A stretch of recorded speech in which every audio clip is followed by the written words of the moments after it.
Welcome, one and all, once again back to another edition of Let's Play TNA 2016.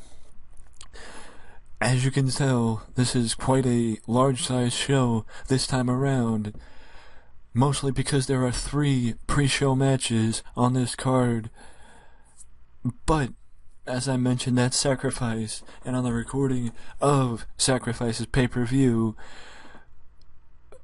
the long-term plans will begin to come to fruition tonight, as we look forward to not just the next one-night-only pay-per-view, but Slammiversary in 3 months, in June, and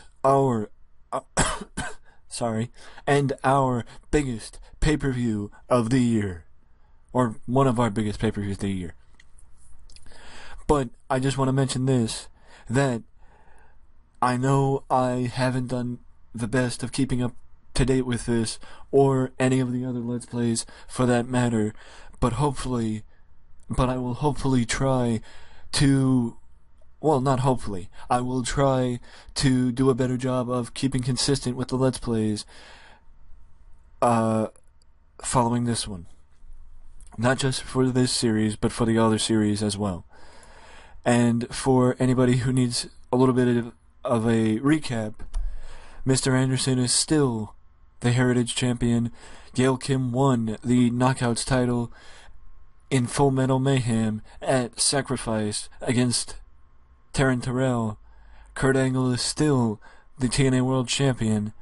The Wolves are the Tag Team Champions, and Tigre Uno is the longest reigning champion in the company, as he is still the reigning and defending X Division Champion.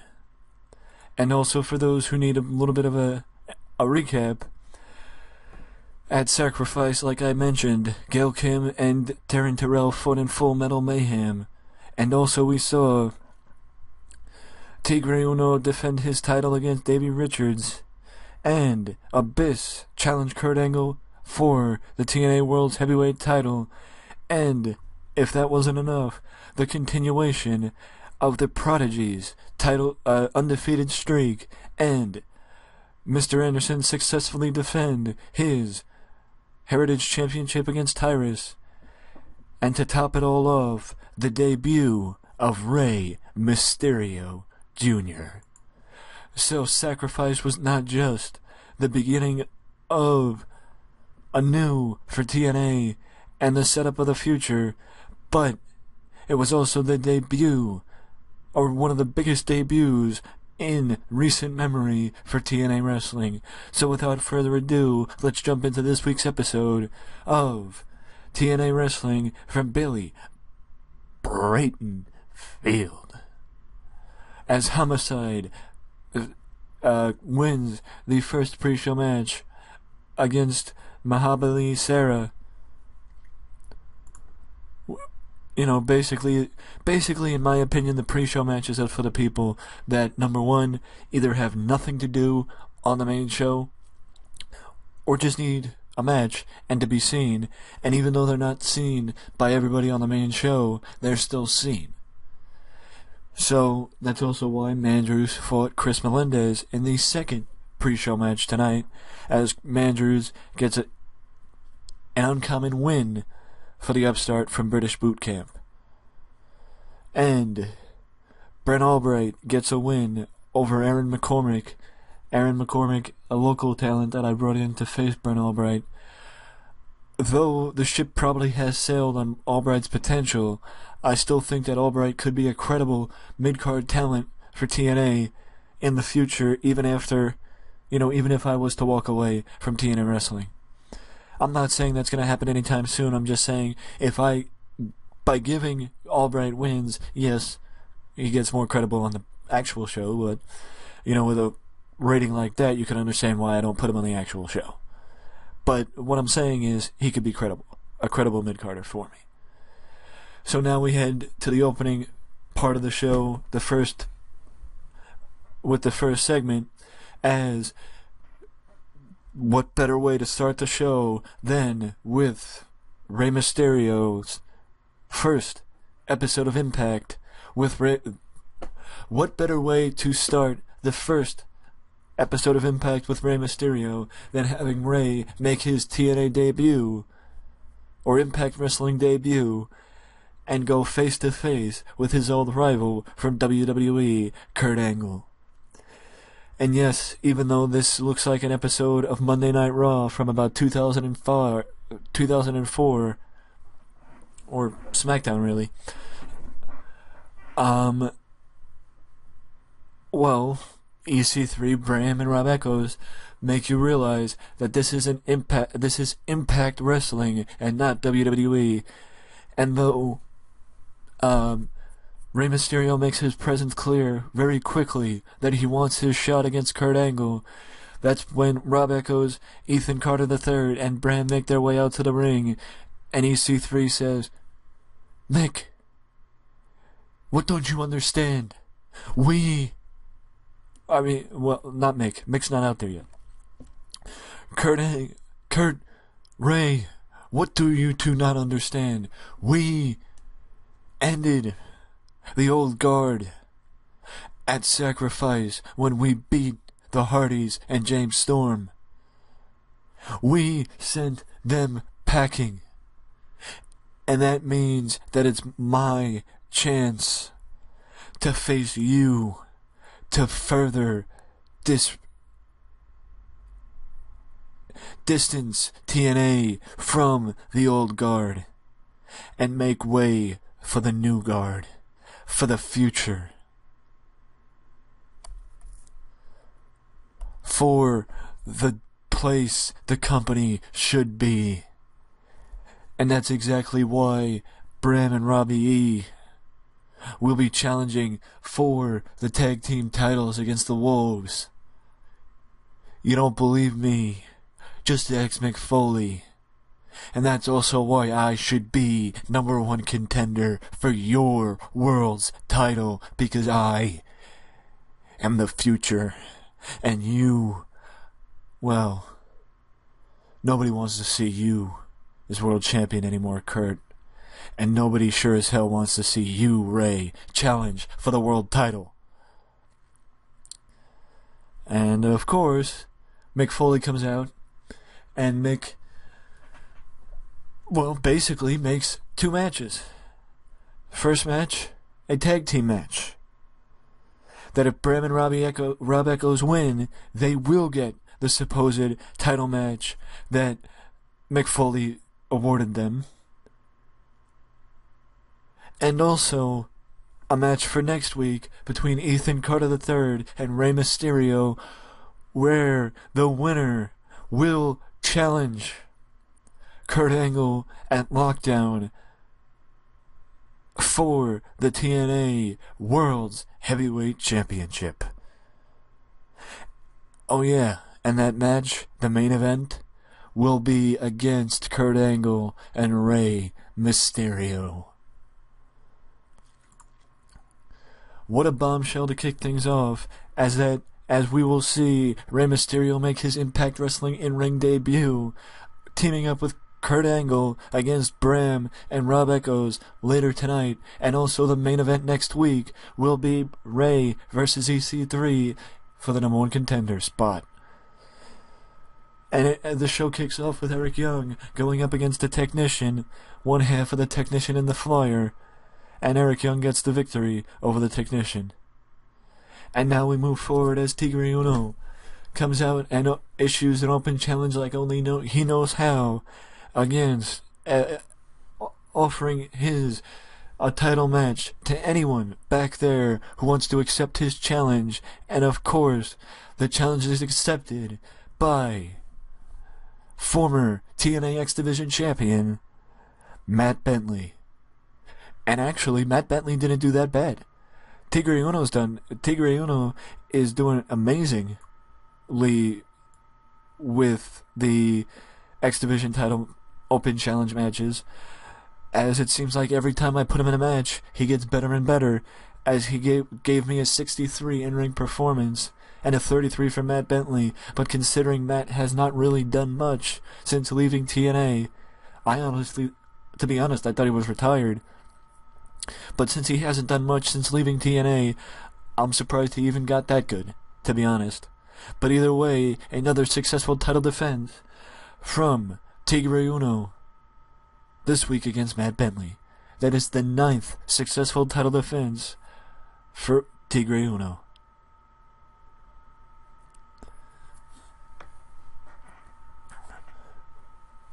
Well, this segment basically symbolizes the fact that Taryn Terrell is not done with Gail Kim just yet, and Madison Rayne, they're trying to get Madison Rayne to help him, but Madison says, "You know what? I'm sick of it. I'm sick of you, I'm sick of you, I'm sick of you, and I can agree with you, I'm sick of Gail Kim too." Because, if anything, we're the forgotten. Myself and the other women of this division are the forgotten. Because the focus is on you, the spotlight is on you, the spotlight is on Gail Kim, and I'm gonna change that tonight when I beat Gail Kim. And show why, not just why we're just as good, I'm just as good as her, but why I'm better than each and every one of you. Speaking of title matches, like I mentioned earlier in the show, we had a tag team title match. Why? The tag team titles weren't defended at the pay-per-view, so I figured why not defend them tonight? And that's the Wolves successfully defend the titles against the Motor City Machine Guns. But the highlight of the match was not that. It was after the match. Oh, I should say this. It was a really good match between them. Well, not a really good match, but a surprisingly good match between these two teams. But it was a building block. Because after the match, Davey and Eddie took to the mics and said that they have beaten everyone in TNA and there is no competition left. And that is when a very familiar tune came over the PA system in the arena, and out comes Beer Money. And Bobby Roode makes it clear that you may have beaten every active tag team in TNA, but you have never beaten us. So we're laying down the challenge right now. For the next one night only pay-per-view, Beer Money versus the Wolves. Davey and Eddie shake their heads and agree. They shake hands.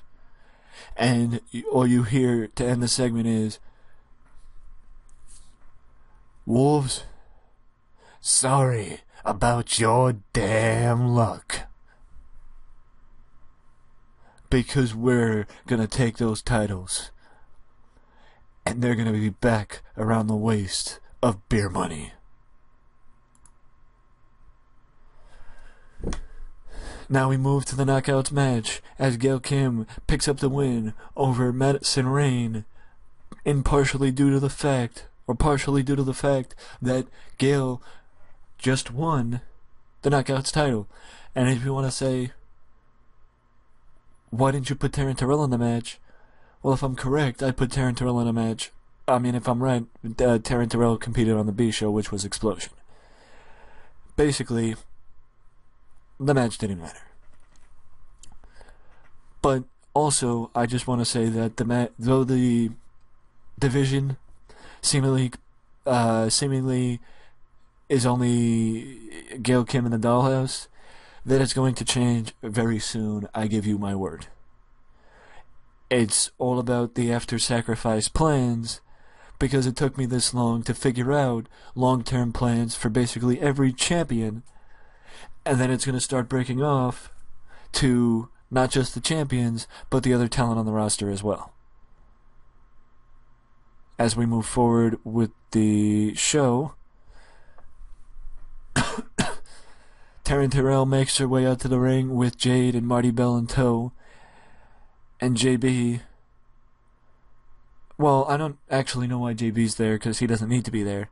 But either way, Taryn Terrell says she wants her rematch.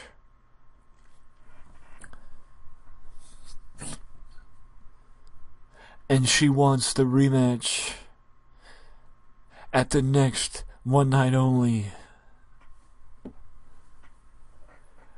Because Mick Foley has given us the opportunity to take the show.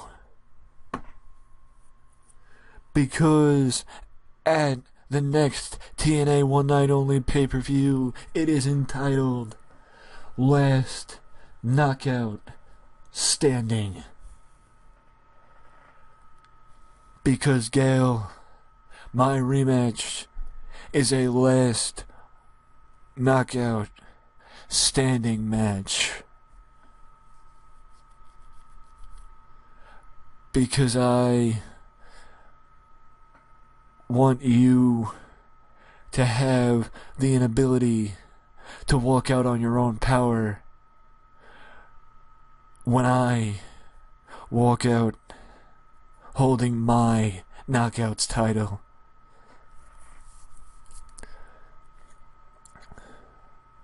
You're right, Taryn. One of us will walk out, won't be able to walk out on our own power. But if it is me, I'll make sure you can't either.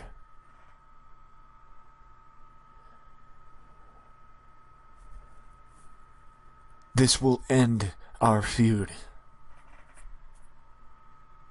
And maybe end our careers. So, with that being said,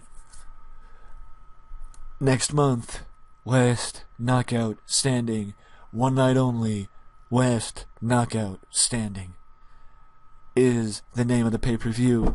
No, this does not mean Taryn Terrell and Gail Kim are main eventing, because I value my ratings, and though in real life it could be different, I'd be more likely to let them main event an Impact than I am to let them main event a pay-per-view, because, well, not that I don't have faith in them, it's just that I don't have faith in their popularity to get a good enough match.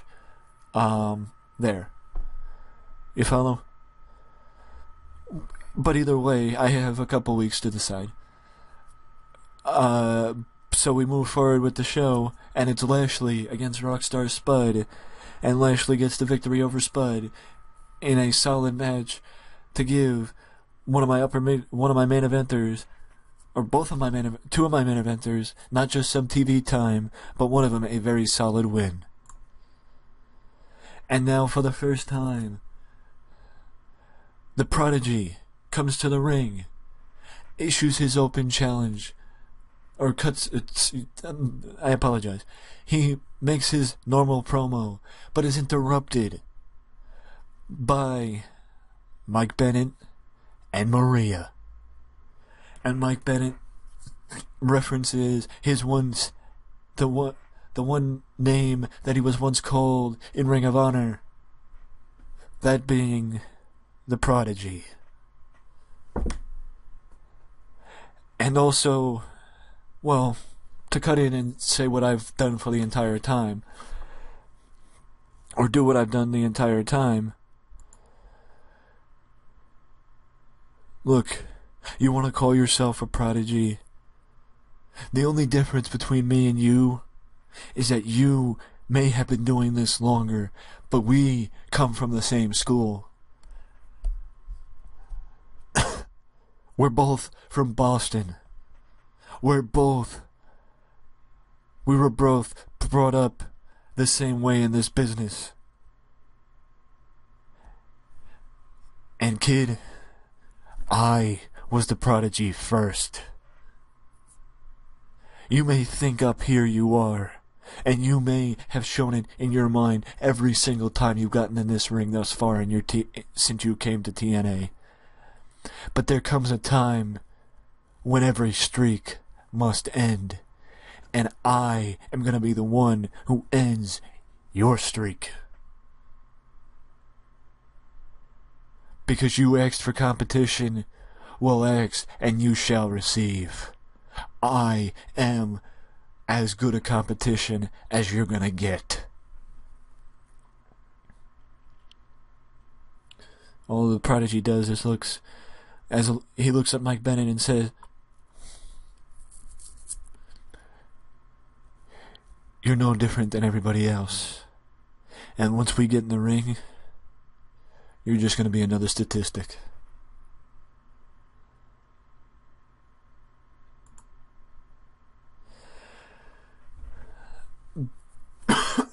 Basically, if you saw my WWE Let's Play, the WWE 2015 Let's Play from TEW 2013, every so often I would book matches with the mid-card, just basically to get the mid-card guys on television. Even if none of them had direction, even if there was no point to the match, there usually was a point to the match, because the wins mattered. Because I gave people wins. Even though I let the game select who won, the wins still mattered, because if they won enough matches consecutively, they would get a title match. I did that with Justin Gabriel. I did that with Shelton Benjamin. They both won consecutive weeks in a row. I think Justin Gabriel won like 3 weeks in a row, and I gave him title matches. So, though the matches may not have meaning in question, they do have meaning in general, because in principle, because it could lead to a title match and possibly even a feud for one of these guys. Well, obviously not Brian Myers, because he lost. But it could lead to something for Micah.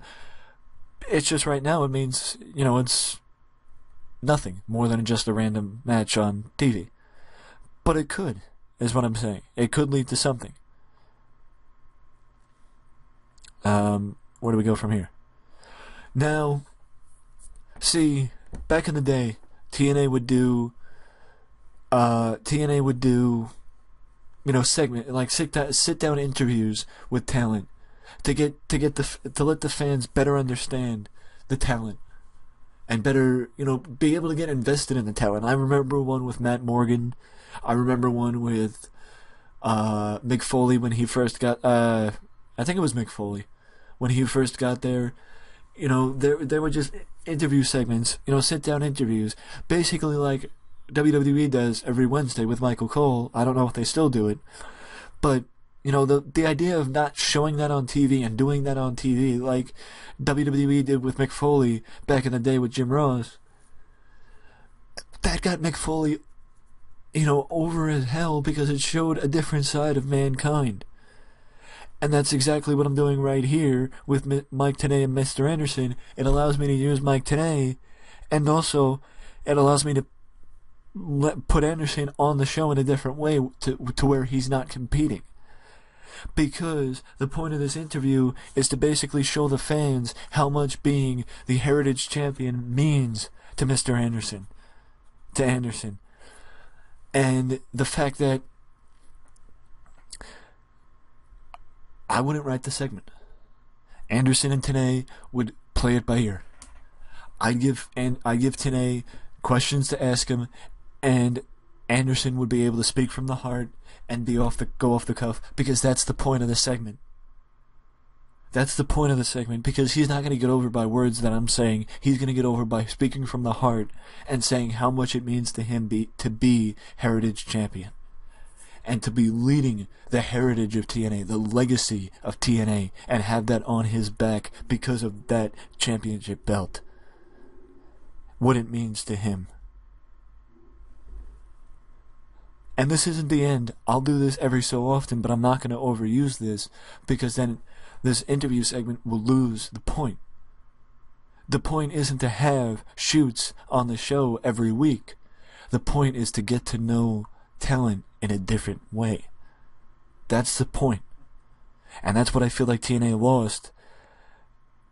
That's what I feel like TNA lost. This is basically a strategy session between the heels as we go to the main event, and as EC3 prepares for the number one contendership match next week. But to go back to what I was saying, that's what I feel like TNA's lost. TNA lost somewhere along the way. They just put people out there like Bram and Rob Echoes and all that, and, Magnus, and, they push Magnus because of Dixie Carter, but they don't say why. There's no logic. There's no reason. Why is Dixie investing in Magnus? Out of all the young talent that TNA had, why Magnus? Yes, that was years ago, but you have Mike Tenay still. Why not have him sit down and conduct interviews with people?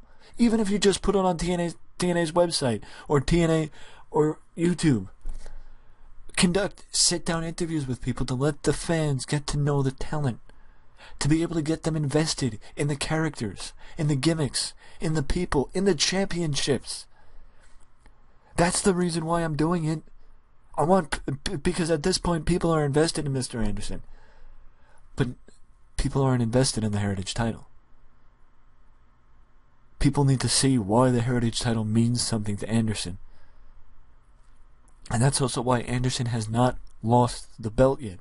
Because you need a veteran to establish a new title. You can't have a rookie do it. Or a young talent do it. Eventually, yes, Anderson will drop the title. When? To who? I don't know. Because right now, he's having a positive effect on the title. And that's also why Tigre Uno is still the X Division champion. Because he's having a positive effect on the title. Let's just finish the show and I'll continue to talk after we finish the show. Well, I don't think anybody expected anything different for the main event. By that I mean, I don't think anybody expected Kurt Angle and Rey Mysterio to lose to Bram and Rob Echoes, especially because, well, simply put, why would I have a household name like Rey Mysterio lose his first match in TNA to Rob Echoes and Bram? I mean, no offense to them, but they're not exactly, top flight guys. Like a James Storm or a Bobby Roode. So there was no doubt that Angle and Mysterio would win, but also I'm kind of surprised that Rey Mysterio had the best in-ring performance of the match with an 80 ahead of Kurt Angle by 5. And, well, Bram and Rob Echoes didn't do good, but they didn't do bad. But either way, the surprises continue because if it was me and I was there, I wouldn't expect Rey Mysterio to be competing tonight. I wouldn't have expected Rey to compete tonight, so I would have been very happy. And basically what I'm saying is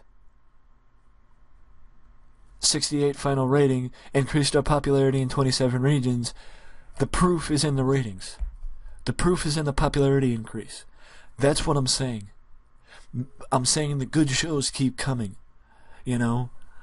And, look, to be fair, up till now, with Beer Money and the Wolves obviously starting a feud, I haven't had long-term plans for the Wolves since their feud with Hoyt and Harry Smith, which nothing really came of it.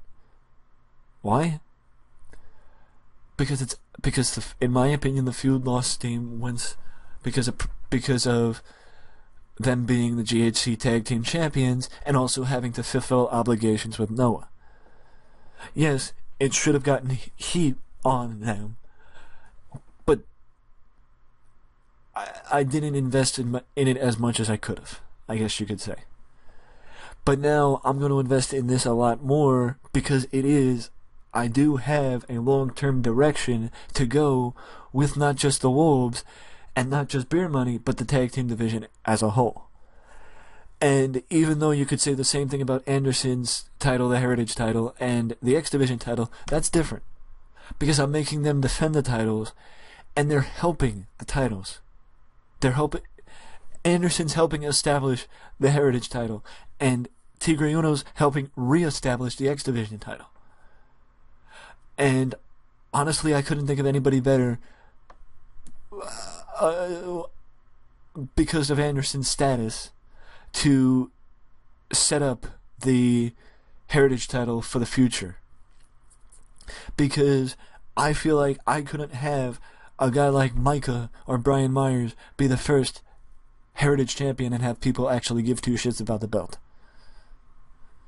You know, and I will say this, a TNA veteran will be Anderson's next feud for the Heritage title, and it will be starting next week on Impact.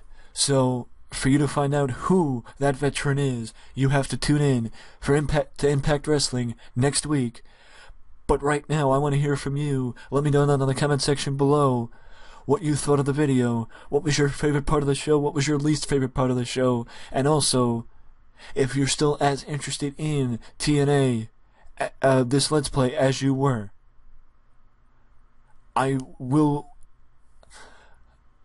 You know, this basically was a wake-up call that I need to be more consistent, and I will 100% try my hardest to be as consistent as possible with not just this Let's Play, but all the Let's Plays and all the videos in general.